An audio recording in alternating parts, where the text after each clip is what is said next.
Hello all. So welcome back to our discussion on the current meters using BJT. So in our previous talk, we explored the circuit diagram as shown on your screen, except there wasn't this register from the emitters of the transistor. So circuit was your V plus like this, and then you had this resistor R, and then we said, okay, we have this transistor Q2 and the emitter is grounded and the collector is shorted.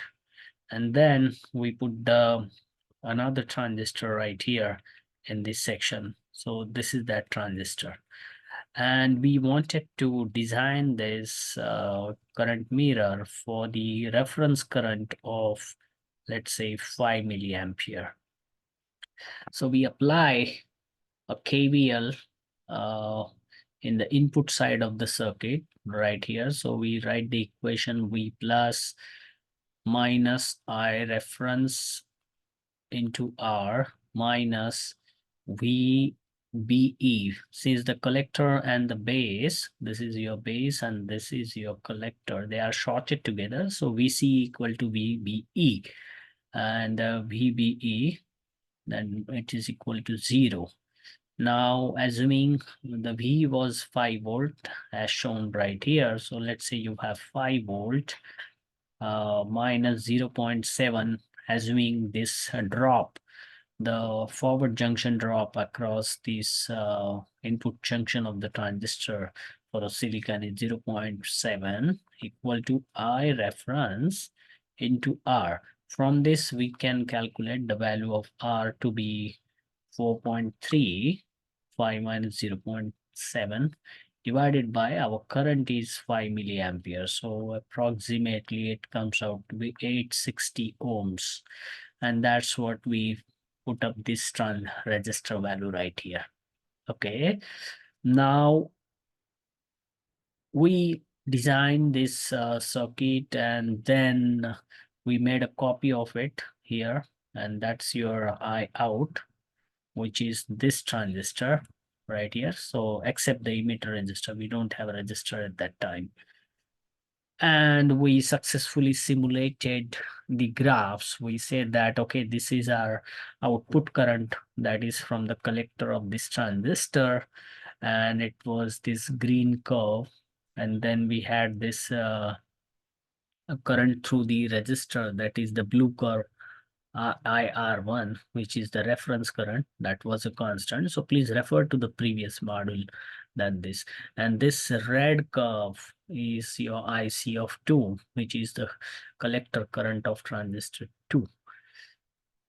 Now, we said that your IC2 is less than your IR1 because there is some current going into the base of each of these transistors. Okay. And then we also got the other voltages and the currents on this pane. So we successfully saw that. So initially, let's say if I delete this pane, I have only single pane left, and I zoom to fit, and this is how my current I output. This is my I output, which is the current flowing through the collector of the transistor Q1. So here it is.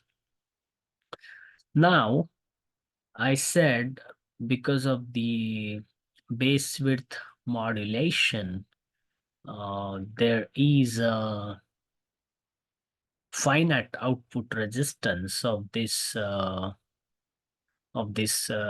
current source that we got.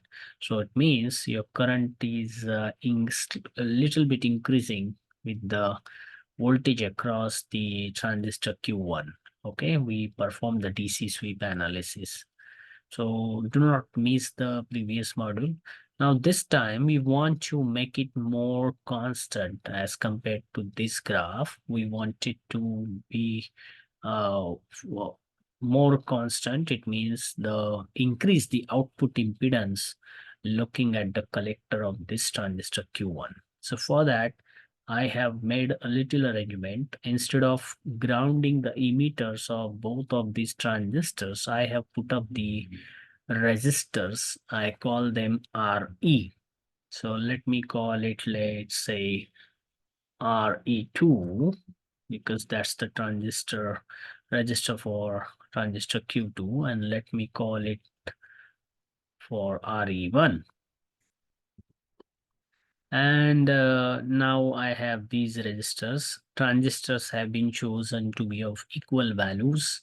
I'm not going to explain those details again. That is all explained in the previous model. So this is a little bit advanced version of the basic current mirror. We are attempting to put up additional resistors from the emitters. So they are called as emitter degeneration resistor. They are having the same concept of what we did with the common emitter circuit as an amplifier. So in the common emitter amplifier, we have two versions, with emitter degeneration and without emitter degeneration. In that category, we use the emitter degeneration resistor to provide the bias stability for the transistor amplification circuit. Here we are putting the emitter resistors to enhance the output impedance of the collector node uh, of this transistor, so that your current is do not get affected with the base width modulation with this one. The penalty would be there was simple VCE drop that needs to be maintained, that needed to be maintained in the earlier version of the transistor, and this is that 100 millivolt drop.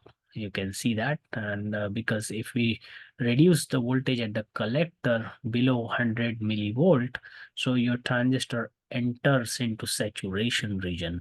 So you have to maintain your transistor output transistor in the active region, which is this constant curve. This is the constant curve, and the active region of the transistor where current is constant, relatively constant. But here below the voltage of 100 millivolts, your transistor is saturated. So this junction gets forward bias. This junction also is getting forward bias. So emitter resistor will make sure that your transistor doesn't get into saturation early. No, your emitter resistor make sure that your output impedance is enhanced as compared to the previous version. But the penalty is that now you have the additional drop across the resistor that becomes your minimum voltage required to be maintained across the output transistor. So initially it is VCE1 and now RE1 into IR are into the current flowing through this resistor. That's the sum of these two voltages is the minimum voltage or the compliance voltage to be maintained across this transistor in order for the current mirror to work properly. So what I am going to do, I am going to design this uh, circuit for the 5 milliampere input current. So I know the value of resistor R1. I know the transistors also. I know VBE. I know the value of current, neglecting the base current, and the value of RE can be found out. So let us do that. So what I'll do here, I will write the KVL again in this loop. So it is V plus minus I times R1 minus VBE minus I times RE equal to 0. So V plus minus I R1 plus RE minus VBE equal to 0.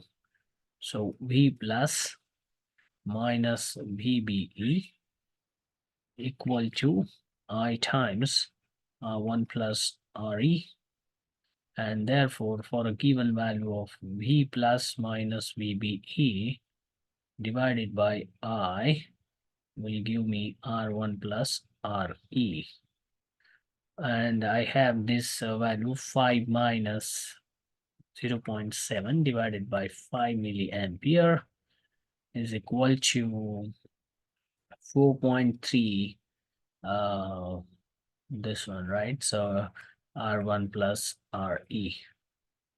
So I have like R1 plus RE is equal to 860 ohm approximately. So I will say R1 can be chosen as RE by 2, right? So I'll just do like that. So what I'll do, I will just change the value here.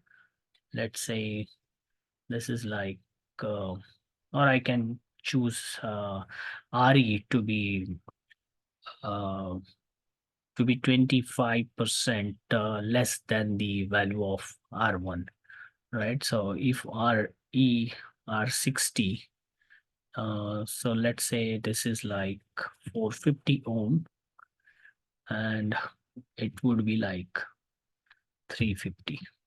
So more like that.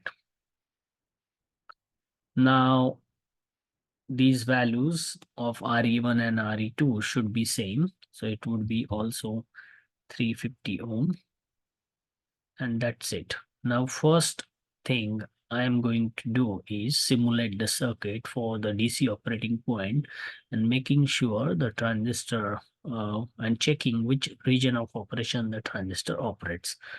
So let me clear all the drawing. Let me close the draw graph also. So here we have seen this. So .op. So I will disable this for a moment. So let me just close it and then save it and then simulate. And here is my operating point. So before that, I would like to understand what is the voltage drop across this one. So I will name this as, let's say, VE2. So that would help me to understand. And this would be like, let's say, VE1, right? I will label the net VE1 and put it here. So all my nets are labeled. This label is also there. So simulate. Now I see my voltage at the I out, which is this node is 0.5, which I have connected. Then voltage at node 001, which is this node, is 1.29, and VE1 and VE2 should be same, but they are not same here. So one is 0.49 and another is 0.62.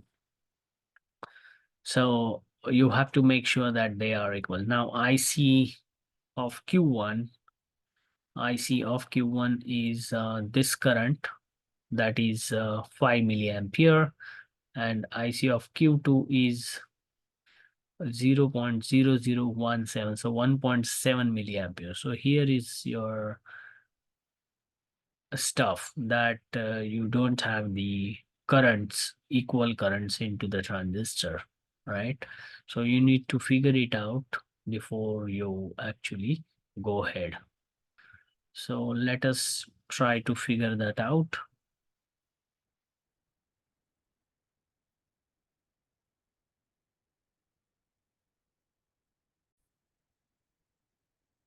What I have done, some changes here, is that I have increased the value of resistor R1. Okay, and now I'm simulating the bias points again. And here I see the compliance voltage across the transistor is about 1 volt. I'm maintaining, and then VE1 and VE2 exactly more or less same, 0.97 and 0.98. Okay, so that is what I expect. These nodes should be at equal voltages. Then the current through the output transistor is 2.2 milliampere, and the current through the input transistor is also 2.8 milliampere approximately. So although they are not exactly same, but closer to each other. And you have like Q1 and Q2. So there is some mismatch about here, but we still can manage with that, right? So let us, with that done, I would now run the DC analysis of on this circuit. So let me, why don't I show you the bigger view right here? So I will enable this, and from this is the DC voltage that I'm sweeping. That is, I will sweep it from 0 to 5 volt at the step of 0.1 volt. And I will say click. And now you actually can see that the current through the resistor R1 is a blue line, which is like starting here, and then it is constant. It is decreasing a bit, but then it's constant. But look at the green curve, which is the collector current of the transistor Q1. Your output current is increasing here in this region, from this point to this point. Your transistor is in saturation region, output transistor, but after that you have a very flat curve.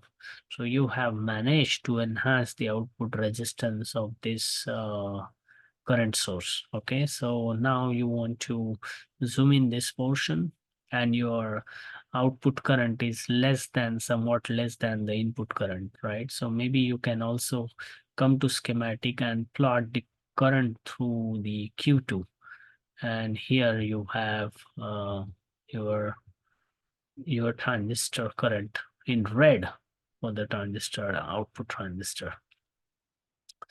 So what is the compliance voltage that you need to maintain across the output transistor, which this is this value approximately right here, 1.29. So minimum voltage. So you see, initially it was about 100 millivolt for the normal current mirror in our earlier module without emitter resistor, but now you have about 1.29. That is the minimum voltage you need to maintain in order for you to keep this current mirror in good position. Okay, so that's it about simulating the response of the current mirror. So hope you like this video, and stay tuned for advanced version of these videos. We'll add more interesting circuits using current mirror.